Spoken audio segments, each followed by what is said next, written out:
Fala, meus queridos, coisa boa a gente poder estar aqui de novo.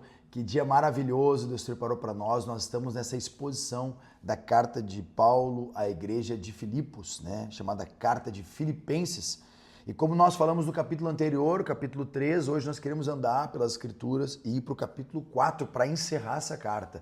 Eu sei que Deus já tem edificado a sua vida, tenho certeza que você tem crescido no conhecimento. Afinal de contas, como disse o profeta, né? Oséias, cresçamos e prossigamos em conhecer ao Senhor. A gente começa prosseguindo e vai avançando no conhecimento até que Cristo seja por completo revelado a nós, né? Mas vamos lá então, a carta de Paulo à igreja de Filipenses, no capítulo 4.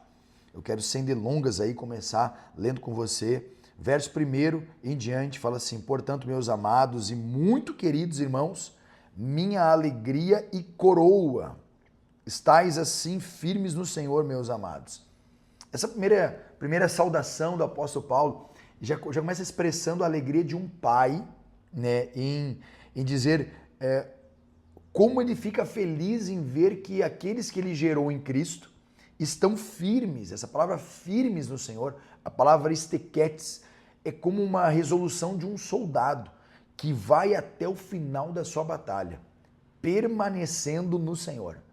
Então Paulo está usando uma expressão militar, dizendo assim: olha, meus amados e muito queridos irmãos, minha alegria e coroa, estáis firmes no Senhor. Estequetes, dizendo assim, vocês estão como soldados que estão determinados a combater o inimigo e vencer.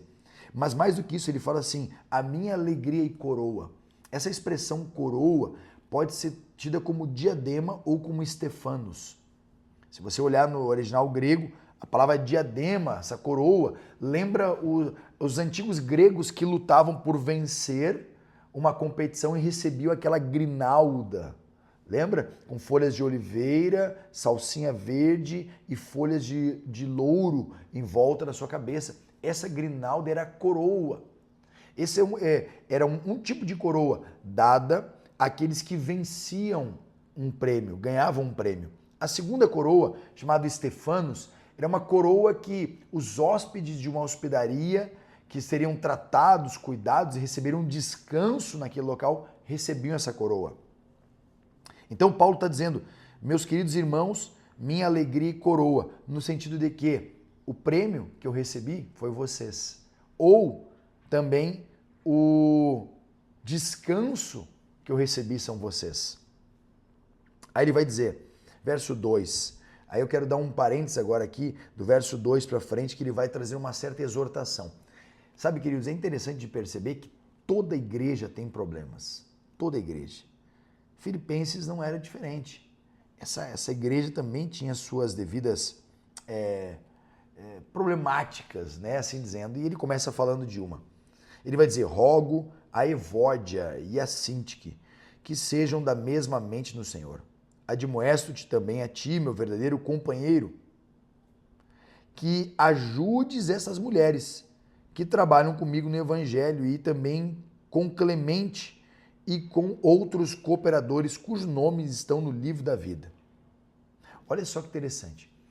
Essas duas mulheres, Evódia e Sintique, talvez duas líderes da igreja de Filipos, e há de se lembrar que é importante a gente pensar que naquela época os gregos, eles não davam muita atenção às mulheres, né? Até eu deixei anotado aqui, mas tinha uma expressão grega que era justamente a expressão de que as mulheres deveriam aprender caladas.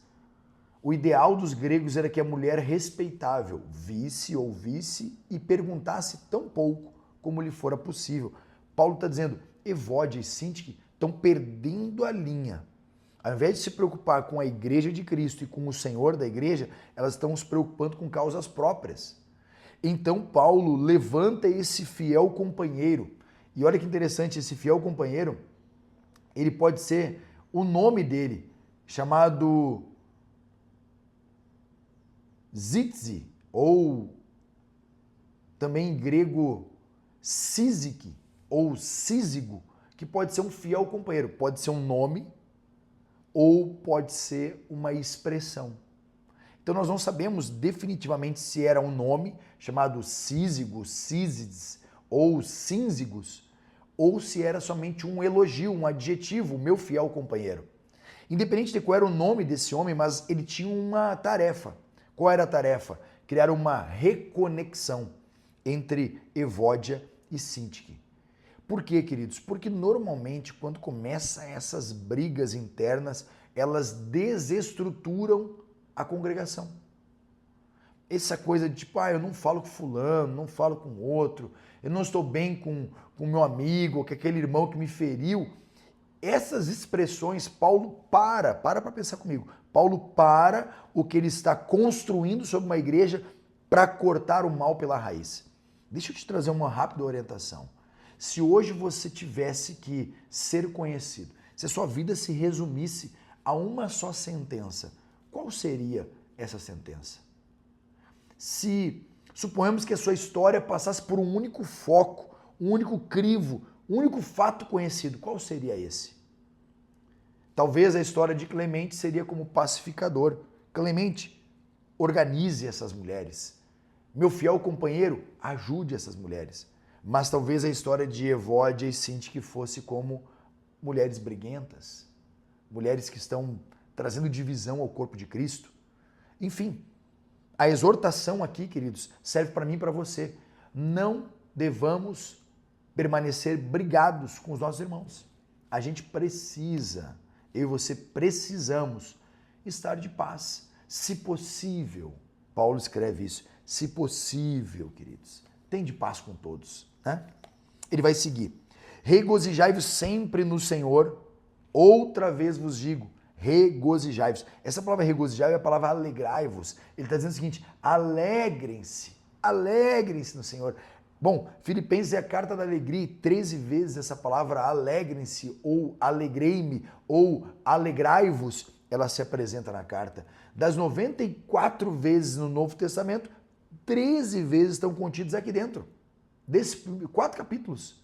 Ou seja, é uma carta de alegria. E agora há uma diferença, presta atenção aqui. Há uma diferença entre alegria e felicidade. Gente, alegria vem de dentro, alegria vem do alto, né? Alegria é um fruto do Espírito. Alegria é a boa notícia do reino de Deus. Alegria é o que o Senhor nos causa. Alegria é uma pessoa. Felicidade são coisas. Você pode comprar felicidade, você pode comprar um carro, uma casa, você pode trocar de emprego, isso tudo traz felicidade. E não é ruim, não é pecado ser feliz, pelo contrário, eu desejo que você seja mais feliz e que você seja mais aventurado, bem-aventurado, mais do que felizes, né? Mais do que plenos e completos. Mas eu também desejo que você seja cheio de alegria. E a alegria é um fruto do Espírito. Gálatas 5 vai expressar que o fruto que o Espírito faz na nossa vida é alegria, ou seja, mesmo nos dias difíceis, mesmo nos dias turbulentos, catastróficos, a gente ainda tem alegria. É isso que Paulo está dizendo, alegrem-se. Paulo está expressando, eu estou preso na cadeia, eu estou entre prisões, mas eu estou alegre. Seguindo, seja, verso 5, seja a vossa moderação notória de todos os homens, o Senhor está próximo. Bom, essa palavra moderação é a palavra epiekeia, e ela tem várias traduções, portanto, ela pode ser chamada como paciência, amabilidade, brandura, moderação, generosidade, gentileza, indulgência. Então tem várias traduções, mas talvez a que mais se encaixa aqui com o perfil de um cristão seja a temperança. Porque se falamos do fruto do Espírito, que é a alegria, a gente pode transferir que o último fruto descrito em Gálatas 5, 22 e 23 é justamente o quê? A temperança, a moderação. O que é alguém moderado? É alguém que não é nem extremo para a direita, nem extremo para a esquerda. Ele tem um equilíbrio, um ponto de equilíbrio. O cristão deve ter esse ponto de equilíbrio. Qual é a melhor carne? É a picanha ou é a carne de colchão mole? Qual é a melhor carne? Picanha ou colchão mole? Eu vou dizer para você que nenhuma nem outra. A melhor carne é aquela que está temperada no tempero certo. Porque se você comer picanha sem sal, fica ruim. Se você comer picanha com muito sal, fica ruim. Ou seja, não é o tipo de carne que faz a carne ser boa, mas é o tempero. Presta atenção aqui, é o tempero que você tem. Lembra quando Jesus disse para mim e para você, vós sois o sal da terra? Ou seja, o que é ser o sal da terra? É temperar. Agora Paulo está dizendo, seja a vossa moderação. Queridos, todo excesso, eu sempre digo, todo excesso é uma falta. Todo excesso de academia é uma falta de alto amor. Todo excesso de raiva é uma falta de perdão. Todo excesso para um extremo, excesso de religiosidade é uma falta, quem sabe, de humanidade. Todo excesso de humanidade é uma falta de espiritualidade. Então todo excesso é uma falta. E a moderação serve para trazer esse equilíbrio. Né? Estou muito eufórico, reduz um pouquinho. Estou muito triste, aumenta um pouquinho, entendeu? Seguindo. Por nada estejais ansiosos, mas em tudo, pela oração, súplica, com ações de graças, sejam as vossas petições conhecidas diante de Deus. E a paz de Deus, que excede todo entendimento, guardará os vossos corações e as vossas mentes através de Cristo Jesus.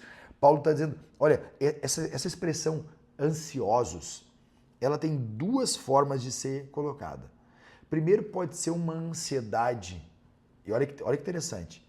Existe uma ansiedade boa? Sim, há uma ansiedade boa. Aquela ansiedade no sentido de que eu fiz algo e agora está vindo o resultado. Você entendeu? Mas a ansiedade nociva, aquela tóxica, é aquela ansiedade que você sofre sem acontecer. Você entendeu? Essa ansiedade, Paulo está dizendo o seguinte, por nada estejais ansiosos. Ele está expressando que esse tipo de ansiedade, esse tipo de ação, meu Deus, vai dar certo ou não vai dar? Não deixa entrar no seu coração. Não deixa. E como é que você pode permitir que seu coração seja blindado? Apresentando a sua vida em oração, súplica, ações de graças. Ou seja, é a mesma expressão que Jesus usa lá em Mateus 6. Não andeis ansiosos pelo que haveis de comer, beber ou vestir. O que vale mais a vossa vida? Observe as aves dos céus, os lírios dos campos. Então observa que essa ansiedade que toma conta da nossa geração, ela não deve cair no coração do cristão. A geração pode ser ansiosa, o cristão não. A paz de Deus, que excede todo entendimento, guardará os vossos corações. Verso 8. Quanto mais, irmãos, tudo que é verdadeiro, tudo que é honesto, tudo que é justo, tudo que é puro, tudo que é amável, de boa fama, se há alguma virtude, se há algum louvor, nisso pensai. Deixa eu te pedir, o que tem ocupado o seu pensamento? O que tem ocupado a sua mente? Quais são os dardos que entram na sua mente? São dardos que produzem vida ou dardos que produzem morte? O que tem tomado conta de você? Paulo vai dizer, tudo, queridos, tudo que é verdadeiro, honesto, justo, boa fama, amável, puro, tudo que é louvor, tudo que é virtude, pense nisso. Ele fala para a igreja de Colosso, pensai nas coisas do alto, onde Cristo está assentado. É impossível você pensar nas coisas do alto e ser tomado pelas coisas da terra. É impossível você pensar nas coisas eternas e ter teus olhos focados nas coisas terrenas e passageiras. Paulo está dizendo, querido, ocupe a sua vida, ocupe a sua mente com coisas celestiais. Seguindo, verso 9. Essas coisas que vocês aprenderam e receberam, e ouviram e viram, isto fazei. Observa, aprendeu, recebeu, ouviu, viu, fez. Você só vai fazer aquilo que primeiro você aprendeu. Segundo, recebeu em seu coração. Terceiro, ouviu com seus ouvidos. Aqui o ouviu é ouvir de aprender, de executar. Viu no sentido de criar um panorama, de fazer uma espécie de vistoria. E então isso façam. Nós somos muito bons em querer fazer sem aprender. Ou querer aprender sem receber. Ou querer ouvir sem ver. Então, Paulo está dizendo, Para você fazer, primeiro aprende, recebe, ouve, vê e então faz. Regozijei-me grandemente no Senhor, porque finalmente o vosso cuidado por mim floresceu novamente, porque já éreis cuidadosos, mas vos faltava a oportunidade. Uau! Queridos, a igreja de Filipos sempre foi muito generosa, sempre foi muito abençoadora, e a igreja de Filipos sempre cuidou do ministério do apóstolo Paulo e da vida física desse pastor, desse grande apóstolo. E ele está dizendo o seguinte: eu me alegrei porque vocês novamente mandaram recursos para mim. E eu sei que vocês queriam ter feito isso antes, mas faltava oportunidade. Deixa eu te fazer um parênteses aqui. O quanto que a sua vida tem servido para sustentar o ministério de Cristo na terra e os homens de Deus que servem no ministério de Cristo? Será que os seus líderes, pastores que pastoreiam a sua igreja, têm sentido alegria com o seu ministério, com a sua forma de ser generoso, com a sua forma de ser um contribuinte, ou tem entristecido o coração? Não digo isso como por necessidade, Paulo está falando, porque já aprendi, seja qual for o meu estado, a estar contente com isso. Paulo está dizendo, não, queridos, mesmo que vocês não tenham condição de ajudar o nosso ministério, não tem problema, a gente já aprendeu a viver sem. Mas é bênção para a sua vida. É bênção quando você é generoso, quando você abençoa o seu pastor, quando você abençoa a casa do seu pastor, quando você abençoa o ministério que o seu pastor pastoreia, a igreja local, o corpo de Cristo, ou seja, micro, médio e macro. É muito gratificante entendermos que cristãos fazem isso. Ele vai dizer agora, por que não era fardo para ele não ter? Ele vai dizer, eu sei como estar humilhado e sei também como ter abundância. E em todo lugar e em todas as coisas estou instruído, tanto a ter fartura como a ter fome, tanto a ter abundância como a sofrer necessidade. Eu posso fazer todas as coisas por meio de Cristo, que me fortalece. Ou seja, o que fortalece, essa expressão, posso todas as coisas naquele que me fortalece, ela tem que vir acompanhada com o versículo 12. Eu posso estar humilhado, porque eu sei que Cristo me fortalece. Eu posso estar enfermo, porque eu sei que Cristo me fortalece. Eu posso ter muito recurso, porque eu sei que Cristo me fortalece. O que Paulo está dizendo é que tudo, toda a minha esperança, todo o meu labor, toda a minha força está em Cristo. É a centralidade da vida dele. Paulo está dentro de uma prisão escrevendo, eu posso tudo naquele que me fortalece.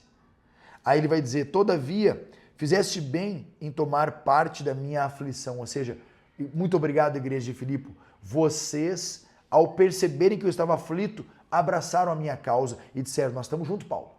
Nós estamos juntos não só com palavras, não só com ações, mas também estamos juntos com recursos, estamos juntos com orações, estamos juntos com as mãos, com a cooperação. Verso 15. Bem sabeis também vós, ó Filipenses, que no princípio do evangelho, quando parti da Macedônia, nenhuma igreja comunicou comigo. Essa expressão comunicou comigo nenhuma igreja foi parceira comigo com respeito a dar e receber, senão somente vocês. Olha só como é bom a gente ouvir elogios de alguém que está fazendo a obra, dizendo, cara, por onde eu passei, ninguém deu muita importância. E deixa eu falar uma coisa para você. As escrituras dizem, os humilhados serão exaltados. Paulo está dizendo, eu passei pela Macedônia e nenhuma igreja se importou com o meu ministério, se importou com a minha vida. Mas no meio desse grande grupo de pessoas, vocês se importaram comigo. Deixa eu declarar uma palavra aqui. No meio do grande grupo de pessoas, no meio da comunidade, da sociedade, da multidão, você será aquela pessoa que vai se importar com os servos de Deus na terra. Deus te usará para isso. Verso 16. Porque até mesmo em Tessalônica me enviastes uma ou outra vez a minha necessidade, ou seja, até mesmo essa igreja de Tessalônica, da qual é uma igreja muito abençoada, se esqueceu de mim. Não que eu deseje dádivas, mas desejo o fruto que aumente a vossa conta. Ou seja, Paulo está dizendo, querido, presta atenção aqui, toda vez que você faz uma obra aos santos do Senhor, quem recebe isso não é os santos do Senhor, mas é você. Olha o que o texto está dizendo, O que eu desejo não é ser abençoado, é receber ofertas de vocês. O que eu desejo é que vocês tenham frutos, que a conta de vocês aumente.